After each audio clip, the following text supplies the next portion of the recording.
ಯೇಸುವಿಗೆ ಸ್ತೋತ್ರ. ಇಂದು 23 ಸೆಪ್ಟೆಂಬರ್ 2025. ಎಲ್ಲರಿಗೂ ಶುಭೋದಯ. ಈ ದಿನದ ಧ್ಯಾನ ಭಾಗ ಪೌಲನು ಕೊಲೊಸೆಯವರಿಗೆ ಬರೆದ ಪತ್ರಿಕೆ 4ನೇ ಅಧ್ಯಾಯ 7ರಿಂದ 18 ವಾಕ್ಯ. ಪ್ರಸಂಗಿಗಳ ಪುಸ್ತಕ 3ನೇ ಅಧ್ಯಾಯದ 9 ಹಾಗೂ 10ನೇ ವಾಕ್ಯದಲ್ಲಿ ಬರೆದಿರುವಂಥದ್ದು, ಒಬ್ಬನಿಗಿಂತ ಇಬ್ಬರು ಲೇಸು, ಅವರ ಪ್ರಯಾಸಕ್ಕೆ ಒಳ್ಳೆಯ ಲಾಭ. ಒಬ್ಬನು ಬಿದ್ದರೆ ಇನ್ನೊಬ್ಬನು ಎತ್ತುವನು. ಇದೇ ಅಧ್ಯಾಯದ 12ನೇ ವಾಕ್ಯದಲ್ಲಿ ಬರೆದಿರುವಂಥದ್ದು, 3 ಉರಿಯ ಹಗ್ಗ ಬೇಗ ಕಿತ್ತು ಹೋಗುವುದಿಲ್ಲವಷ್ಟೇ. ವಿಮೋಚನ ಕಾಂಡ 17ನೇ ಅಧ್ಯಾಯದ 8ರಿಂದ 13 ವಾಕ್ಯಗಳಲ್ಲಿ ಅಮಾಲೇಕ್ಯರು ರೆಫೀದೀಮಿನಲ್ಲಿ ಇಳುಕೊಂಡಿದ್ದ ಇಸ್ರಾಯೇಲ್ಯರ ಮೇಲೆ ಯುದ್ಧ ಮಾಡುವುದಕ್ಕಾಗಿ ಹೋಗುವಂಥದ್ದನ್ನು ನೋಡುತ್ತೇವೆ. ಅಮಾಲೇಕ್ಯರು ದಕ್ಷಿಣ ಕಾನಾನಿನ ಮರುಭೂಮಿಯ ಅಲೆಮಾರಿ ಜನಾಂಗದವರಾಗಿದ್ದರು. ಇವರು ಏಸಾವಿನ ಮಗನಾದ ಎಲೀಫಸನಿಗೆ ತಿಮ್ನ ಎಂಬ ಉಪಪತ್ನಿಯಲ್ಲಿ ಹುಟ್ಟಿದ ಅಮಾಲೇಕನ ಸಂತತಿ. ಆದಿಕಾಂಡ 36 1ರಿಂದ 12 ವಾಕ್ಯದಲ್ಲಿ ಈ ಚರಿತ್ರೆಯನ್ನು ಕಾಣುತ್ತೇವೆ. ಇಸ್ರಾಯೇಲ್ಯರು ಐಗುಪ್ತದಿಂದ ಪ್ರಯಾಣ ಹೊರಟು ರೆಫೀದೀಮಿನಲ್ಲಿ ಇಳುಕೊಂಡಿರುವಾಗ ಕುಡಿಯುವುದಕ್ಕೆ ನೀರಿಲ್ಲದ ಕಾರಣ ಬಾಯಾರಿಕೆಯ ಸಂಕಟದಿಂದ ಮೋಶೆಯ ಮೇಲೆ ಗುಣುಗುಟ್ಟಿದರು.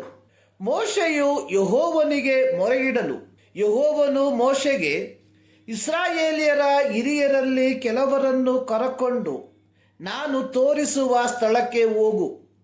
ನೀನು ಆ ಬಂಡೆಯನ್ನು ಒಡೆದಾಗ ಅದರಿಂದ ನೀರು ಹೊರಡುವುದು. ಮೋಶೆಯು ಇಸ್ರಾಯೇಲ್ಯರ ಎದುರಿನಲ್ಲಿ ಹಾಗೆಯೇ ಮಾಡಿದನು. ನೀರು ಪ್ರವಾಹವಾಗಿ ಹರಿಯಿತು. ಇಸ್ರಾಯೇಲ್ ಸಮೂಹದವರು ಅವರ ಪಶುಗಳು ಕುಡಿದವು. ವಿಮೋಚನ ಕಾಂಡ 17ನೇ ಅಧ್ಯಾಯ 1ರಿಂದ 7 ವಾಕ್ಯಗಳಲ್ಲಿ ಹಾಗೂ ಅರಣ್ಯಕಾಂಡ 20ನೇ ಅಧ್ಯಾಯದ 9ರಿಂದ 11 ವಾಕ್ಯಗಳಲ್ಲಿ ಈ ಚರಿತ್ರೆಯನ್ನು ಕಾಣುತ್ತೇವೆ. ಅಮಾಲೇಕ್ಯರು ಇದನ್ನು ನೋಡಿದಾಗ ಕಾರಣವಿಲ್ಲದೆ ದಣಿದು ಬಳಲಿ ಹೋಗಿದ್ದ ಇಸ್ರಾಯೇಲ್ಯರ ಮೇಲೆ ಯುದ್ಧಕ್ಕೆ ಬಂದು ಬಲಹೀನರನ್ನು ಸಂಹಾರ ಮಾಡಿದರು. ಧರ್ಮೋಪದೇಶ ಕಾಂಡ 25ನೇ ಅಧ್ಯಾಯದ 17-18 ವಾಕ್ಯದಲ್ಲಿ ಇದನ್ನು ನೋಡುತ್ತೇವೆ. ಮೋಶೆಯು ಯೆಹೋಶುವನಿಗೆ, ನೀನು ಭಟರನ್ನು ಆದುಕೊಂಡು ನಾಳೆ ನಮ್ಮ ಮುಂದೆ ಹೊರಟು ಅಮಾಲೇಕ್ಯರೊಡನೆ ಯುದ್ಧ ಮಾಡಬೇಕು. ನಾನು ದೇವದಂಡವನ್ನು ಕೈಯಲ್ಲಿ ಹಿಡುಕೊಂಡು ಗುಡ್ಡದ ತುದಿಯಲ್ಲಿ ನಿಂತುಕೊಳ್ಳುವೆನು. ಮೋಶೆಯ ಸಂಗಡ ಆರೋನನು ಅವನ ಮಗನಾದ ಊರನು ಗುಡ್ಡವನ್ನು ಹತ್ತಿದರು. ಮೋಶೆಯ ಕೈ ಮೇಲಕ್ಕೆ ಎತ್ತಿರುವಾಗ ಇಸ್ರಾಯೇಲ್ಯರು ಬಲವಾಗುವರು. ಮೋಶೆಯ ಕೈ ಇಳಿಸುವಾಗ ಅಮಾಲೇಕ್ಯರು ಬಲವಾಗುವರು. ಹೀಗಿರಲು ಆರೋನನು ಮತ್ತು ಊರನು ಮೋಶೆಯನ್ನು ಒಂದು ಕಲ್ಲಿನ ಮೇಲೆ ಕುಳ್ಳರಿಸಿ ಬಲಗಡೆಯಲ್ಲಿ ಒಬ್ಬನು ಎಡಗಡೆಯಲ್ಲಿ ಒಬ್ಬನು ಮೋಶೆಯ ಕೈಗಳಿಗೆ ಆಧಾರವಾಗಿ ನಿಂತರು. ಮೋಶೆಯ ಕೈಗಳು ಒತ್ತು ಮುಣುಗುವ ತನಕ ನಿಂತೇ ಇದ್ದಿದ್ದರಿಂದ ಯೆಹೋವನು ಅಮಾಲೇಕ್ಯರನ್ನು ಅವರ ಭಟರನ್ನು ಕೆಡವಿಬಿಟ್ಟನು. ವಿಮೋಚನ ಕಾಂಡ 17ನೇ ಅಧ್ಯಾಯ 8ರಿಂದ 13 ವಾಕ್ಯ. ಆರೋನನ ಮತ್ತು ಊರನ ಸಹಾಯದಿಂದ ಮೋಶೆಗೆ ಇಸ್ರಾಯೇಲ್ಯರನ್ನು ಒಂದು ದೊಡ್ಡ ವಿಜಯದ ಕಡೆಗೆ ಕೊಂಡೊಯ್ಯಲು ಸಾಧ್ಯವಾಯಿತು. ಪೌಲನು ಸಹ ದೇವರು ತನಗೆ ವಹಿಸಿರುವ ಸೇವೆಯನ್ನು ಒಬ್ಬಂಟಿಗನಾಗಿ ನಿರ್ವಹಿಸಲು ಸಾಧ್ಯವಿಲ್ಲವೆಂದು ಗುರುತಿಸಿದನು. ಪೌಲನು ಎಂದಿಗೂ ಒಬ್ಬಂಟಿಗನಾಗಿ ಸೇವೆಯನ್ನು ಮಾಡಲಿಲ್ಲ. ಪೌಲನ ಮೊದಲನೆಯ ಮಿಷನರಿ ಪ್ರಯಾಣದಲ್ಲಿ ಬಾರ್ನಬನು ಪೌಲನ ಸಂಗಡ ಪ್ರಯಾಣ ಬಳಸಿದನು. ಅಲ್ಪ ಕಾಲದ ತನಕ ಮಾರ್ಕನು ಸಹ ಅವರೊಂದಿಗಿದ್ದನು. ಪೌಲನ 2ನೇ ಮಿಷನರಿ ಪ್ರಯಾಣದಲ್ಲಿ ತಿಮೋತಿ, ವೈದ್ಯನಾದ ಲೂಕ, ಸೀಲನು ಪೌಲನ ಸಂಗಡ ಇದ್ದರು.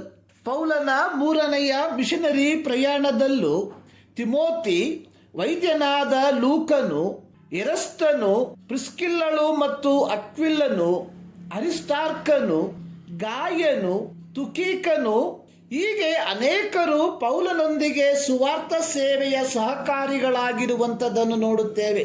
ಪೌಲನು ಕೊಲೊಸೆ ಪಟ್ಟಣದ ಸಭೆಗೆ ಪತ್ರಿಕೆ ಬರೆಯುವಾಗಲೂ, ಅಂದರೆ ಪೌಲನು ಸೆರೆಯಾಗಿರುವಾಗಲೂ ಕೆಲವು ವ್ಯಕ್ತಿಗಳು ಪೌಲನೊಂದಿಗೆ ಸಹಕಾರಿಗಳಾಗಿ ನಿಂತಿರುವುದನ್ನು ಕಾಣುತ್ತೇವೆ. ಕೊಲೊಸ್ಯ ಪತ್ರಿಕೆ 4ನೇ ಅಧ್ಯಾಯದ 7ರಿಂದ 18 ವಾಕ್ಯಗಳಲ್ಲಿ ಪೌಲನು ಸುಮಾರು 8 ವ್ಯಕ್ತಿಗಳ ಹೆಸರನ್ನು ಉಲ್ಲೇಖಿಸಿ ಬರೆದಿರುವಂಥದ್ದಾಗಿ ನೋಡುತ್ತೇವೆ. ಈ ವ್ಯಕ್ತಿಗಳು ಯಾರು ಪ್ರಸಿದ್ಧ ವ್ಯಕ್ತಿಗಳಾಗಿರಲಿಲ್ಲ. ಅಲ್ಲಿ ಬರೆದಿರುವಂಥದ್ದು ತುಕೀಕನು, ಅರಿಸ್ತಾರ್ಕನು, ಮಾರ್ಕನು, ಯೂಸ್ತನೆನಿಸಿಕೊಳ್ಳುವ ಯೇಸು, ಎಫಫ್ರನು, ವೈದ್ಯನಾದ ಲೂಕನು, ದೇಮನು ಮತ್ತು ಅಗ್ರಿಪನು ಎಂಬುದಾಗಿ ಪೌಲನಿಗೆ ಸೇವೆಯಲ್ಲಿ ನೇರವಾಗಿಯೂ ಪರೋಕ್ಷವಾಗಿಯೂ ಸಹಾಯಿಸಿದ ವ್ಯಕ್ತಿಗಳನ್ನು ನೆನೆಸಿ ಕೃತಜ್ಞತೆಯನ್ನು ಸಲ್ಲಿಸುವುದಾಗಿ ನೋಡುತ್ತೇವೆ. ಪೌಲನ ಸೇವೆಯು ಪರಿಣಾಮಕಾರಿಯಾಗಿ ಮಾರ್ಪಡುವುದಕ್ಕೆ ಕಾರಣ ಅವನೊಂದಿಗೆ ಸಹಕಾರಿಗಳಾಗಿ ಅನೇಕರು ನಿಂತಿದ್ದರಿಂದ. ಇಂದು ಸಭೆಗಳಲ್ಲಿ ನಾಯಕರಾಗುವಂಥವರು ಸೇವೆಯು ಪರಿಣಾಮಕಾರಿಯಾಗಿ ಮಾರ್ಪಡುವುದಕ್ಕಿಂತಲೂ ತಮಗಾಗಿ ಬಕೆಟ್ ಹಿಡಿಯುವ ವ್ಯಕ್ತಿಗಳನ್ನು ತಮ್ಮ ತಂಡದೊಂದಿಗೆ ಸೇರಿಸಿಕೊಳ್ಳುವಂಥದ್ದನ್ನು ಕಾಣುತ್ತೇವೆ. ಧಾರ್ಮಿಕ ಮುಖಂಡರು ಎಂದು ಕರೆಸಿಕೊಳ್ಳುವವರು ಮೋಶೆಯನ್ನು, ಪೌಲನನ್ನು ತಮ್ಮ ಮಾದರಿಯಾಗಿ ತೆಗೆದುಕೊಳ್ಳುವಂಥದ್ದು ಭವಿಷ್ಯತ್ತಿನ ಸೇವೆಗೆ ಒಳಿತೆಂಬುದನ್ನು ಮನಗಾಣುವಂಥವರಾಗಿರಬೇಕು. ಈ ಮುಂಜಾನೆಯಲ್ಲಿ ಈ ಅಧ್ಯಯನದ ಮೂಲಕ ದೇವರು ನಿಮ್ಮನ್ನು ಆಶೀರ್ವದಿಸಲಿ.